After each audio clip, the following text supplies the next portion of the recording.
Okay, I'll start off since I got most of this first 10 here. So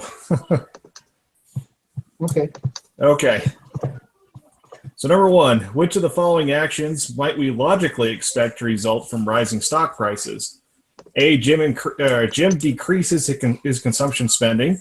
B, firms sell fewer shares of new stock. C, firms spend more on investment. Or D, none of the above is correct. And I had C on that one. I had C as well. Yeah. Okay, number two, for the U.S. economy, money holdings are a large part of household wealth, and so the interest rate effect is large. B, large part of household wealth, and so the wealth effect is large. C, part of household wealth, small part of household wealth, and so the interest rate effect is small. D, small part of household wealth, and so the wealth effect is small. I couldn't find this anywhere. I don't know if I just totally missed it, but is it D? It's in the very first part chapter. Well, thank goodness you guys saw it because I was not getting it. Yes, I had D as well. Okay, good. Number three, a situation in which the Fed target interest rate has fallen as far as it can fall is sometimes described as A, liquid preference, B, liquidity trap, C, open market trap, or D, interest rate contraction. I think I had B on that one. Yes, liquidity trap. Okay. Number four, if the Fed Reserve increases the money supply, then initially people want to A, sell bonds so the interest rate rises, B, sell bonds so the interest rates fall, C, buy bonds so the interest rate rises, or D, buy bonds so the interest rate falls. I had D on that one. I had D as well. Okay. Same. Okay, number five, if the Fed conducts open market purchases, the money supply A, increases and aggregate demand shifts to the right. B, increases and aggregate demand shifts to the left. C, decreases and aggregate demand shifts to the right. Or D, decreases and aggregate demand shifts to the left. I have A on that one. I don't know if that's right or not, but that's what I have. I had A as well. Okay. Make me feel better when people's answers match up with what I have down. 6, according to liquidity preference theory, the opportunity cost of holding money is A, interest rate on bonds, B, the inflation rate, C, the cost of converting bonds to a medium of exchange, D, the difference between inflation rate and the interest rate on bonds. And I was pretty unsure on this one, but I had D down. I don't know if that's right or not. I remember not being sure on this one at all. I just read that. So I had A. The textbook, when it talks about the opportunity cost, it just mentions that interest rate on bonds. Okay. And I think one of the reasons why that might be is that whether you're holding the money or have it in bonds, the inflation is going to be there either way. So I don't think the difference would matter. Okay. Yeah, it That's talks in true. the chapter that low rate inflation rate and the high rate inflation rate is pretty much going to be nil because we're talking short term for the entire chapter. Okay. That makes sense. Okay, number 7. According to liquidity preference theory, an increase in the price level shifts the A, money demand curve to rightward, so the interest rates increase. B, money demand curve rightward, so the interest rate decreases. C, money demand curve leftward, so the interest rate decreases. D, money demand curve leftward, so the interest rate increases. Now, I have A on this one. I think I must have been really out of it because I don't remember this one at all. Yeah, I had A as well. Okay, good. So with this one, essentially, the prices are rising. Everyone's going to have more money in their pocket to pay for things. And so that's going to make the demand curve move to the right, and in which case interest rates are going to rise after that. Okay, good. Yeah, number 8, according to liquidity preference theory, the money supply curve is A, upward sloping, B, downward sloping, C, vertical, D, horizontal. And I had vertical, right? Oh, Oh, that's a good point. And actually, I really don't know if that's right or not. I just remember, You know what? The money supply is vertical. That's the money demand that's downsloping. yeah. that you're right. I had that wrong. I had that wrong too, but now that you mention it, that's right, vertical. Okay, good. Number 9. Question. What was that? Question 9 shows that too. Oh, yep. Yes, it does in the chart. Okay, number 9. Which of the following events could explain a shift in the money demand curve from MD1 to MD2? A decrease in the price level. D, a decrease in the cost of borrowing. C, an increase in the price level. Or D, an increase in the cost of borrowing. Let's see here. This one I know this is where I was like starting to just really run out, and I put C, but I know for a fact I was not feeling that one. That's when I was. So, this is one of the ones I had a question mark on. I put A. I think it's a decrease in the price level. I'm willing to hear anybody else's theory on this. So it's going from MD1 to MD2. Right. So the price level It's coming has to down. decrease. Yeah, so I was backwards on that. I don't know if B is right or not, but I'm pretty sure that A is right. So Yeah. Because I think with the decrease in the cost of borrowing, Because that's an after effect, isn't it? The cost of borrowing is an right, after effect right. of it? Yes, and in fact, because that happens to help keep it up. So, like for example, if the interest rate went down, if the cost of borrowing went down, the demand would start going up. So, anyways, yeah, I think it's A. Okay. All right. Number 10. Which of the following sequences best explains the negative slope of an aggregate demand curve? Rather than try to repeat all that, what answer do you guys have for it? For number 10, I had C. So price level down, demand for money down, equilibrium interest rate down, quantity for goods and services demanded up. Let's see if we look at the thing here. Yeah.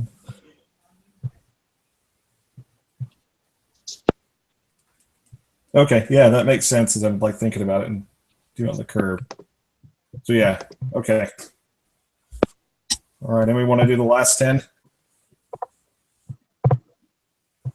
Yeah, I could do that. Let's see here. Okay, so question 11. Other things the same as the price level rises, the interest rate rises, causing aggregate demand to shift.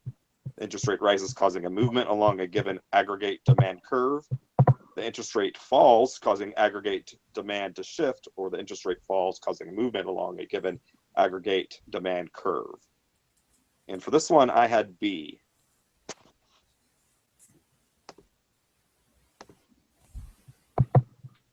And that's on, I seem to remember actually seeing that in the chart, didn't I? One of these here. Yeah.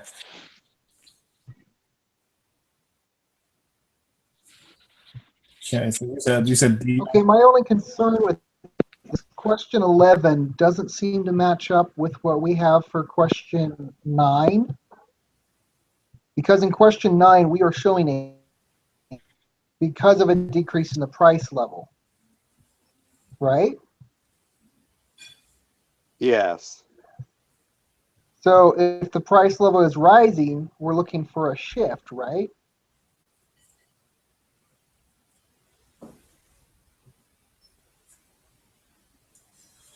The interest rate, if I remember right, is that because that's the same side as like the price level when we're looking at them, both on the left side, right?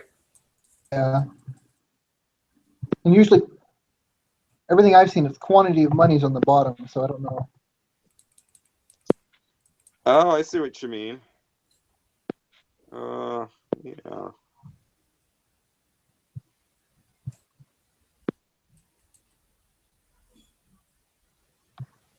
So that'd be an interest rate increase then, right? Which is what we have. So, Interest rate falls.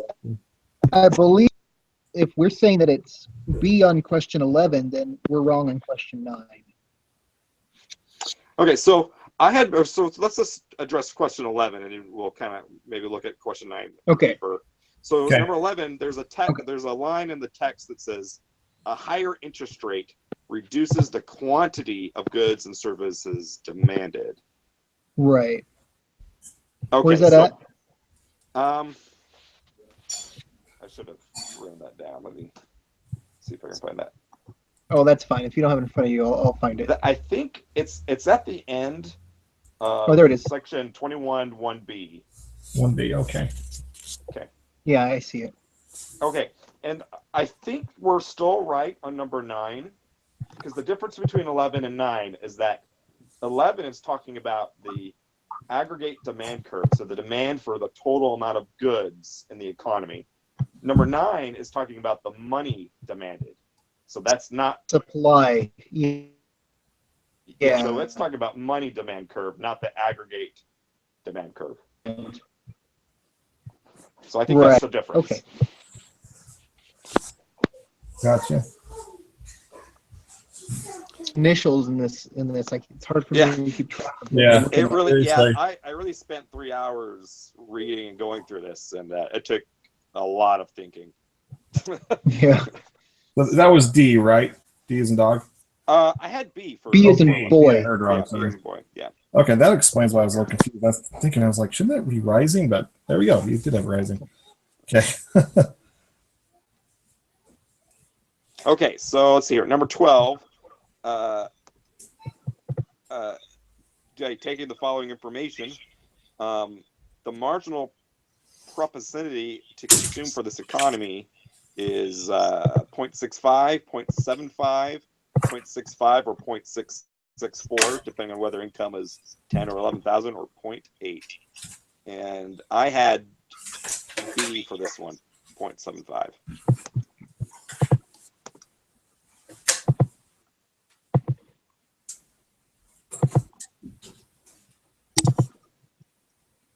Sorry, I'm looking up the propensity part again. Yeah, it's section 21 2C, right? 21 2D, I think. That was a D.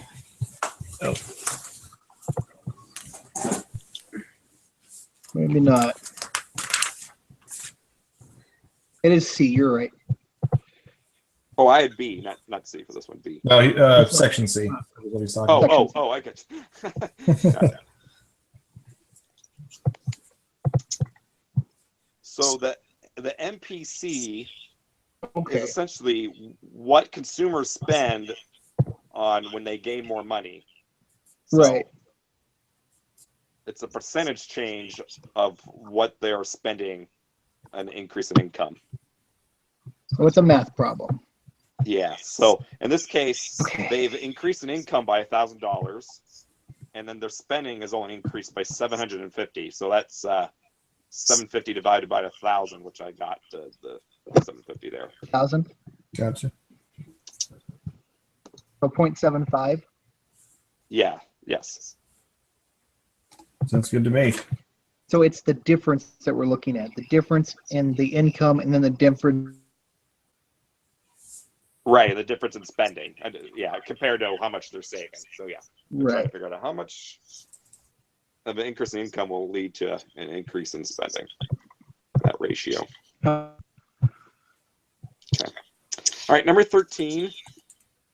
As real GDP falls, money demand rises, so the interest rate rises. Money demand rises, so the interest rate falls.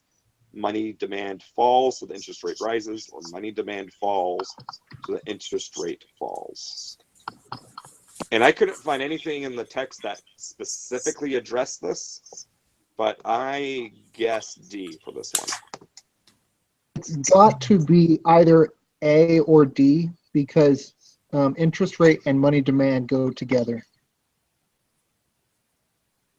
That's right. So, and what I was thinking, so if the real GDP falls, people are wanting fewer goods, and so they need less money. So that's why I was Right. thinking the demand for money would fall. So that was my logic behind it. Gotcha. I'm good with that. Yeah. dang. Something glitched. Hold on.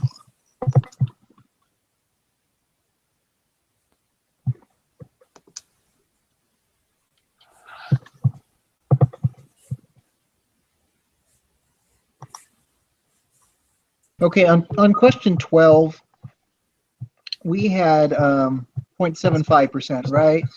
Yeah. Yes. And 13 was D, as in Delta. Yes. Correct. Yeah.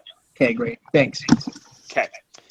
Question 14. If the MPC is 0.8 and there are no crowding out or accelerator effects, then an initial increase in aggregate demand of $120 billion will eventually shift the aggregate demand curve to the right by, we have 216 billion, 150 billion, 600 billion, and 480 billion. I had C for this one, 600. Yeah, I think that's. And that's by taking 120 times the 0.08.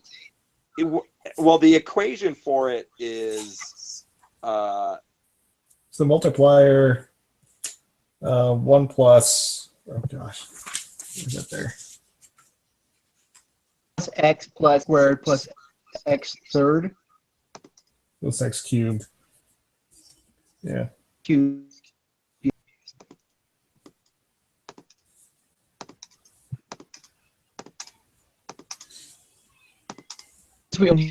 PC, it's just 1p. I don't understand how to work the equation. okay. So what the equation is, I think, is So we can also use the 1 divided by 1 minus Right. x though on that, right? right. So it's 1 divided by the difference of 1 and 0.8. So 1 minus 0.8, which is 0.2. So it's 2. 1 divided by 0.2, which equals 5. And you Mhm. multiply that by the By the 120. Yeah.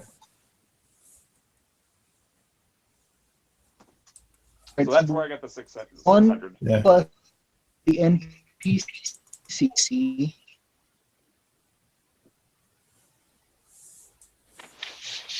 Are we all on the same page on that one? I got that. Yeah. Okay. Number 15. The following fact. Hey guys, apply. can you hear me? Oh no, you might have cut it out. Can hear you now. Hello? Can hear you now. Can you hear us? He looks like he's kind of frozen there. So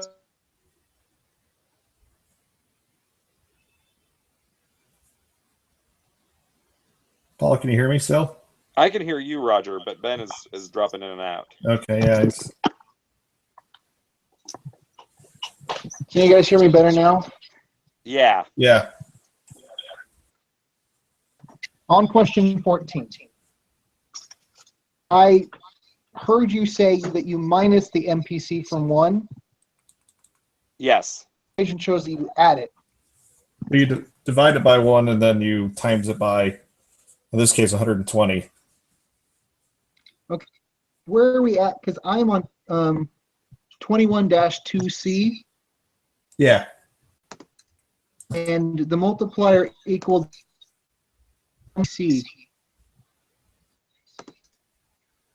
So the multiplier, Wait, because this document, that's one way to calculate it. The other way to calculate it is the 1 divided by 1 minus x. So both should be the same. The multiplier and NPC are not the same number. Yeah. So to get the multiplier, you need to, as Roger was saying, divide 1 by the difference of 1 and the NPC. So it's 1 minus, in this case, 0.8. So 1, which is 0.2, right? So we're dividing 1 by 0.2, and that gave us the multiplier of 5. I see that now. So what's the equation right above it where it's plus and all of that? Let's see. You can do it that way, or you can do it the other way. They equal each other. But that one is not sure how they do that. Well, the one with the pluses, that goes on Yeah. for infinity. That can keep on going pretty much forever. So that's why you substitute the 1 plus x squared plus x Oh, cubed, because that can keep on going to x to the 4th power and 5th power. Oh, that's right. For every change of consumption, it goes divided up. by 1 minus x. Yeah. So the real Okay. equation that you need to use is the 1 divided by 1 minus MPC. And I had to reread that one like 2 or 3 times. That was not clear at first to me. Okay, are we good? Yep. Okay, sorry. Yeah. We're moving on. 15. In response to which of the following events could aggregate demand increase by $1,500? For this one, I had B.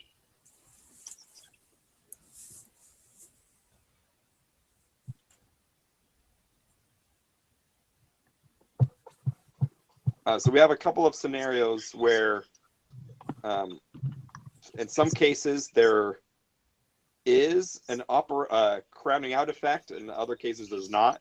Mm-hmm. And so when I did B, it got me about 15, like 50 or 1570.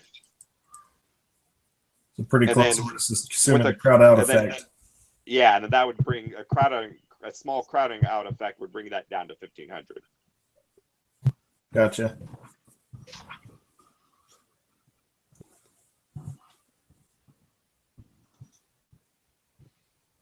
Okay, so how does that work? Sorry, I'm lost. How does that work with the scenario they gave? So at first you have to find the multiplier, and I can't remember what it was.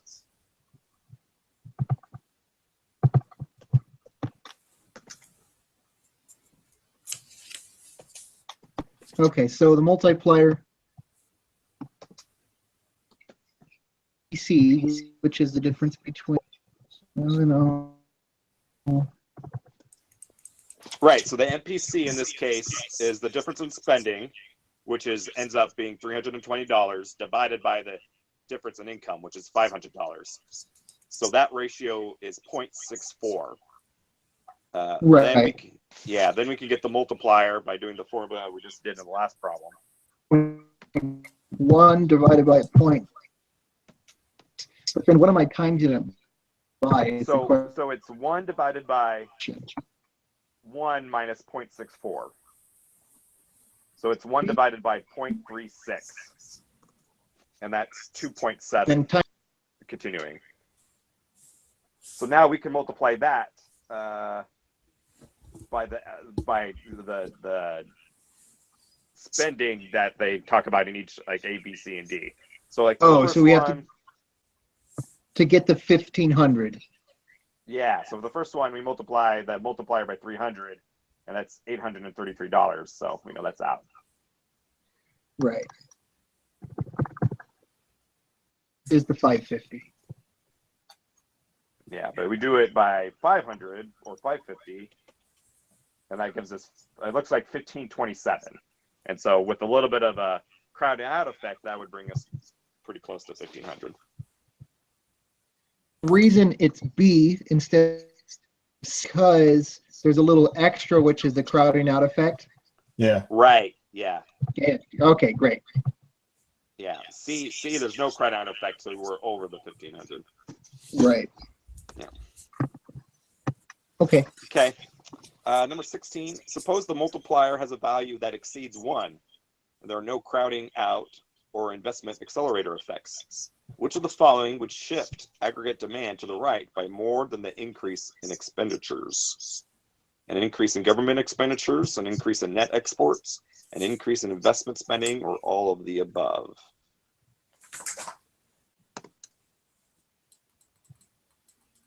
And I had D for this one. I thought all 3 of those would do it. Yeah, I was going to say, wouldn't all of them do that in that case? But yeah, that makes sense.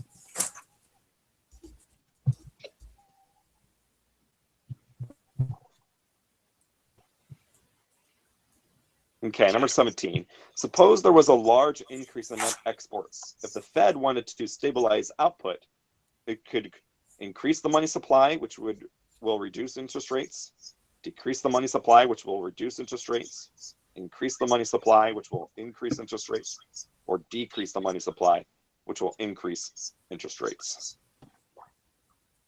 And I had D for this one.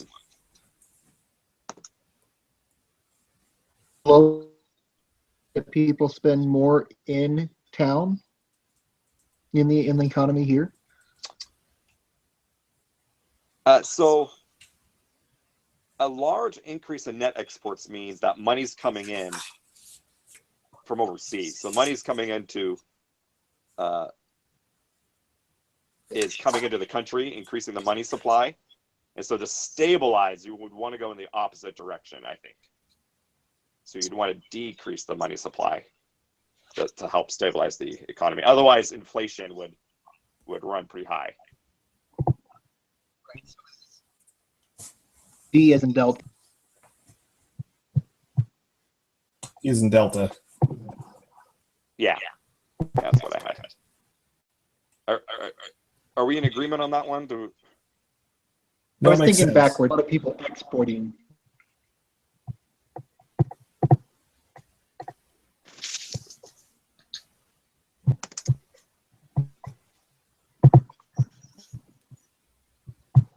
Okay. The following question, use the diagram below. Which of the following is correct?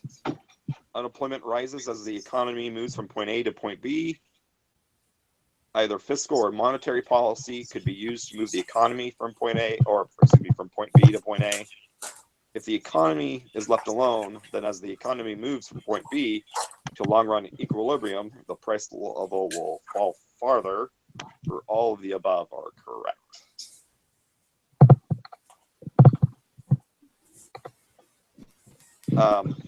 And I really struggled with this one. I don't know if anyone has any ideas.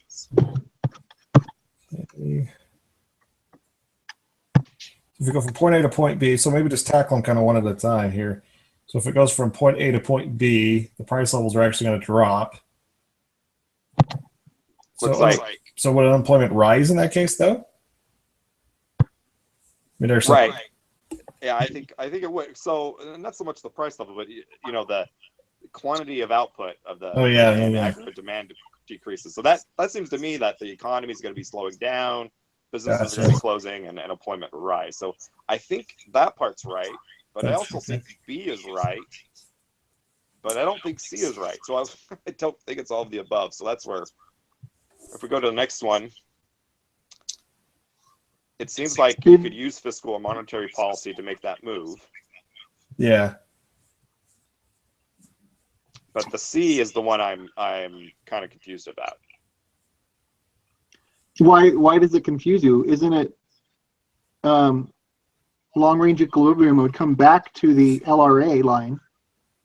Well, if the government does nothing, wouldn't it go back to A? But if they do something, then it would go back to like a point below that on that LRAS on 82. That from like last chapter, to keep it to A, right? So it has to be B or A then, or B or C in this question for it to work, because they contradict each other, right? Well, it just seems to me, Well, it could be used, but if demand was lowered and the price level is lowered, and then it goes to long-run equilibrium, wouldn't the price level have to rise? That's what I'm confused about. Like, Okay. But we're also talking about long run, which is different than what we've kind of been discussing today. But I don't know how the principles would apply per se. Why would it? I'm gonna guess all of the above because I do feel that both of those others are correct. Yeah. Thing down. That's just what That's I'm that's what I'm inclined to do too. Like, I really feel like A and B are correct. I also really feel C is incorrect, but maybe I just don't get it for C. Yeah. So. Okay.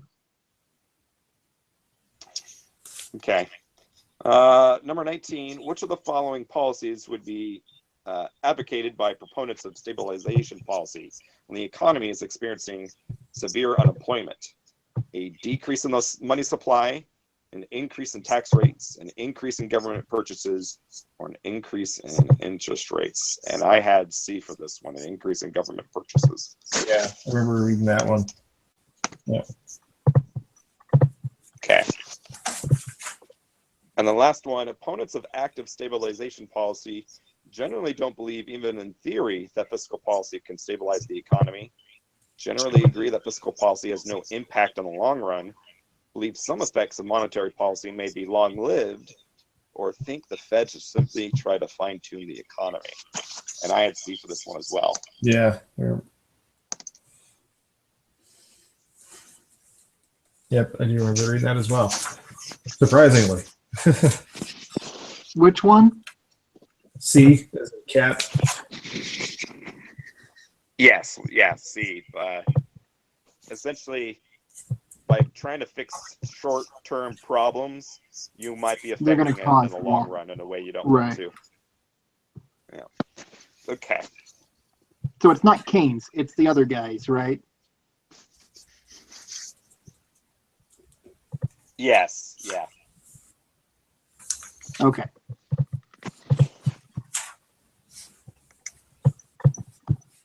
All right. Clock, yay.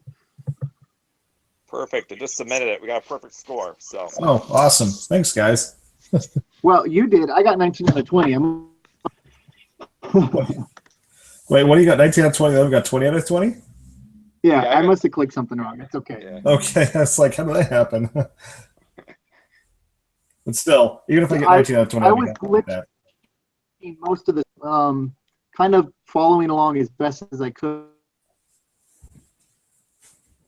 Based on that. Yeah. Okay. Well, guys, it's been a good run. Yeah, it's good knowing you guys. Thanks. I appreciate your help because really, like I said, I've been hating this class, but thanks to you guys, I'm sitting on an A-, so hopefully I can keep it that way for the next week. Yeah. I'm quite jealous. Well done. Well, I'm close to A minus. I'm hoping I can get up there. So, good luck on the exam on the final, everybody. Yeah, good luck, guys. Yeah, you too. Talk to you later.